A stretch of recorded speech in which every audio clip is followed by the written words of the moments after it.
Everyone, welcome to Coffee with the Pastor. Well, this morning we're continuing our discussion, Believe Though You Have Not Seen. Now, faith is the substance of things hoped for, the evidence of things not seen. And it continues in Hebrews 11:6 by, without faith it is impossible to please him. For he who comes to God must believe that he exists, and that he is a rewarder of those who diligently seek him. And in James chapter 1 it says, but let him ask in faith with no doubting. For he who doubts is like a wave of the sea, driven and tossed by the wind. For let no that man suppose that he will receive anything from the Lord.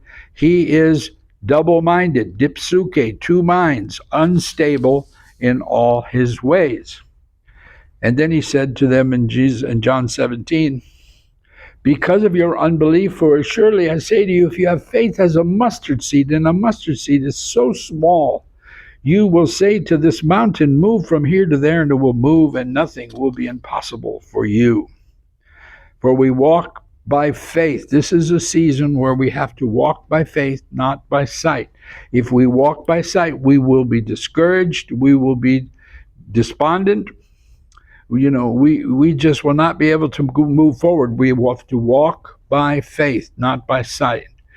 In Mark 11, it says, have faith in God, for assuredly, I say to you, whoever says to this mountain, be removed and be cast into the sea, and does not doubt in his heart, but believes those things he says, he will be done. He will have whatever he says. Therefore I say, whatever things you ask when you pray, believe that you receive them and you will have them. Your mountain is your problem, your issue, your situation. That is your mountain. And you cast that mountain into the sea. And I'm going to end on Isaiah 6, because Isaiah had exuberant faith. In the year the king Uzziah died, I saw the Lord sitting on the throne high and lifted up, and the train of his robe filled the temple. And above it stood seraphim, each one had 6 wings. With 2 he covered his face, and with 2 he covered his feet, and with 2 he flew, and one cried to another, holy, holy, holy is the Lord of hosts. The whole earth is full of his glory. And the posts of the door were shaken by the voice of him who cried out, and the house was filled with smoke. And so Isaiah said, woe is me, for I am undone, because I am a man of unclean lips, and I dwell in the midst of the people of unclean lips. For my eyes have seen the King, the Lord of hosts. And Isaiah probably only saw the bottom, his feet. And the whole presence just filled the temple where he was, and he was overwhelmed. And then he said, one of the seraphim flew to me, having in his hand a live coal, which he had taken from the tongs from the altar. And he touched my mouth with it. And he said, behold, this has touched your lips. Your iniquity is taken away, and your sin is purged. And then I heard the voice of the Lord saying, whom shall I send? Who will go for us? And Isaiah said, here I am.